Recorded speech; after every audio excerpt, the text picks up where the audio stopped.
Kontrol Bu email di dalam LHU S dan LHU itu kan ada tanda tangan. Ya, benar-benar di tanda tangan ada benar-benar ada tanda tangannya. Baik. Mana Ibu MM mana? Bagian pelayanan siapa ya? Bagian administrasi siapa? Risa, Pak. Mana Ibu Lisa? Ibu Lisa ya. Ibu Lisa, ya, Pak. Tolong komentari nomor 9. Beritanya penyerahan LHU.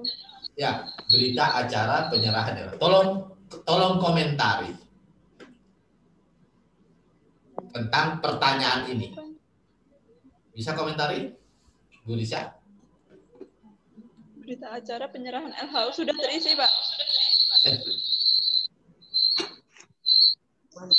Berita acara penyerahan LHU kepada pelanggan sudah terisi? Sudah, Pak. Nah, kan selama ini sebagian besar kita kan sampel kontrol. Oh, yang sampel kontrol. Nah, kalau sampel kontrol, jawaban Anda benar, tapi tolong dilengkapi. Kami telah mengisi berita acara penyerahan LHU terhadap pelanggan, tetapi sebagian besar kami tidak mengisi ini sebab kami lebih banyak sampel kontrol. Nah, kalau sampel kontrol tidak ada, bukan pelanggan kan? Ya, Bu Risa. Iya, Pak. Nah, jadi, berita acara penyerahan LHU hanya diisi jika kita mempunyai pelanggan. Nah, sedangkan kita sebagian besar kan sampel kontrol ya. Ya kan, Bu Risa ya? Iya, Pak. Paham ya? Ya. Nah, jadi nanti ini tugas keempat Bapak Ibu, teman-teman, untuk mengisi, melihat lagi nomor 1 sampai nomor 9. Ya. Di bawah koordinator Ibu email ya. Ibu Mila. Jadi kalau dicek lagi ya, karena waktu kita kurang lebih sebulan ya. Kurang lebih sebulan. Ini waktu sebulan tidak begitu apa namanya? Tidak terasa ya waktu sebulan ya. Jadi tolong teamwork ya, teamwork kerja bareng. Cek lagi nomor 1 sampai nomor 9. Ibu Risa tadi sudah benar, tapi perlu dilengkapi. Kami telah mengisi berita acara penyerahan LHU terhadap sampel-sampel yang ada pelanggannya. Nah, selain itu kami tidak mengisi berita acara ini sebab kami menerapkan sampel kontrol, yaitu kami sendiri yang sampling. Ya, paham ya? Ya, nyambung ya? Baik, Ibu Vera nyambung, Bu Vera? Ibu Vera nyambung? Nyambung, Pak. Ya, bagus. Jadi cepat jawabannya. Ya, teriak saja, nyambung. Baik. Ya, sudah makan tempoyak belum? Sudah. Baik, ini. Nah, ini kontrol chat. Ini domainnya Bu email sebagai MT. Kontrol chat. Nah, kontrol chat kan terisi. Nah, jadi kontrol chatnya kan cuma beberapa parameter ya, sedikit ya. Nah, dan tunjukkan kontrol chatnya.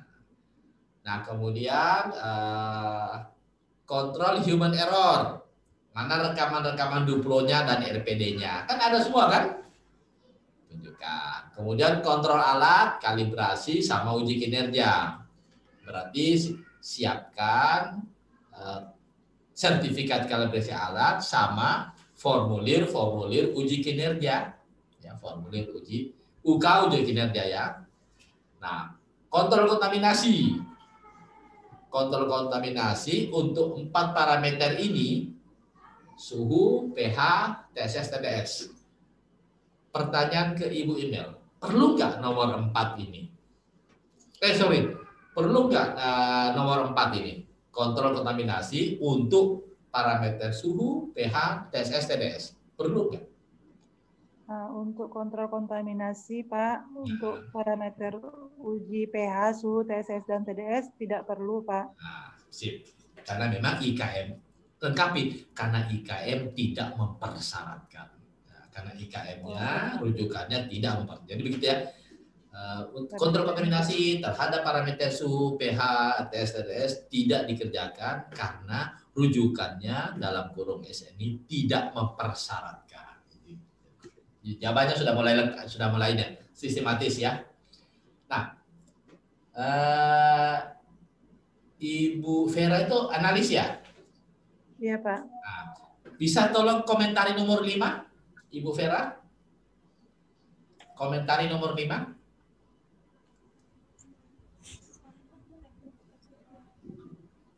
Bisa komentari nomor 5? Ibu Vera? Kontrol sterilisasi akan dilakukan dengan bukti rekaman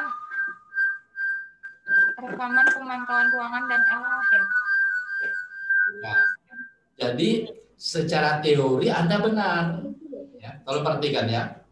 Secara teori Anda benar, tetapi bukan itu maksudnya.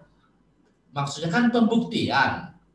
Nah, jawaban Anda mirip dengan Bu email tadi. Kontrol sterilisasi dalam hal ini untuk parameter suhu, pH, TS, dan TDS tidak diperlukan. Sebab apa? Kontrol kontaminasi hanya untuk uji pengujian, uji di bidang mikrobiologi. Ya, jadi gitu ya. Jawaban Bu Vera secara teori benar, tetapi untuk implementasi salah. Sebab kan kalau bicara implementasi, Anda hanya fokus ke 4 parameter, ya kan? Suhu, pH, TSS, TDS, dan TSS, TDS ya, 4 parameter. Nah, sekali lagi Bapak Ibu sekalian, kontrol sterilisasi ini hanya diperuntukkan terhadap bidang pengujian mikrobiologi, ya kan begitu ya? Jadi ini kita nanti akan kita perdalam lagi aspek-aspek teori di pertemuan kedua ya. Ini. Baik. Jadi kontrol cat nanti Bu email, kontrol human error, duplo dan RPD tunjukkan Bu email, kontrol alat, kalibrasi dan uji kinesia juga Bu email, kontrol kontaminasi tidak perlu, penjelasan Bu email sudah benar, kontrol sterilisasi tidak diperlukan karena kontrol sterilisasi hanya diperuntukkan terhadap parameter-parameter mikrobiologi. Sedangkan ruang lingkup kita adalah apa? Bukan mikrobiologi ya, suhu, pH, TSS dan TDS. Nah, kontrol sampling. Nah, ini nanti akan kita perdalam di pertemuan kedua Bu email. Kontrol sampling, misalnya kontrol tentang kontaminasi alat, kontrol tentang kontaminasi wadah, kontrol tentang akurasi. Nanti saya jelaskan ini di pertemuan kedua. Tolong catat ya. Nanti sama ini juga ya, sama sertifikat ya. Kemudian kontrol transportasi nanti akan saya jelaskan. Kemudian kontrol registrasi ini berarti di Ibu Risa ya. Ibu Risa kontrol registrasi, kemudian kontrol ini Bu siapa ini terserah. Yang jelas ini wajib ya. Nomor 4. Kontrol fasilitas pengelolaan sampel. Bu Vera bisa menjawab ini? Nomor 4. Kontrol fasilitas pengelolaan sampel. Bisa kontrol? Bisa komentar, Bu Vera? Ya. Apa ini? Siapa yang mau? Siap. Baik, Bu Vera bisa komentar ini?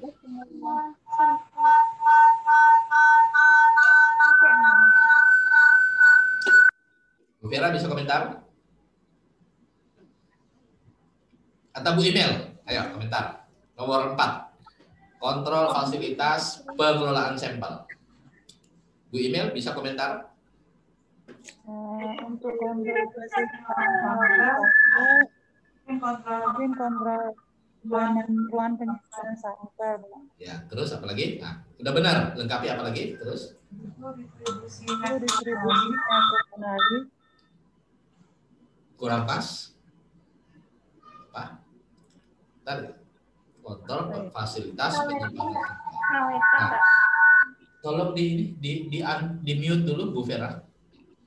Nah, jadi kontrol ya, kontrol tentang fasilitas penyimpanan sampel ini maksudnya adalah kontrol fasilitas pengelolaan sampel maksudnya adalah kontrol tempat penyimpanan sampel, yaitu apa? Kontrol suhu.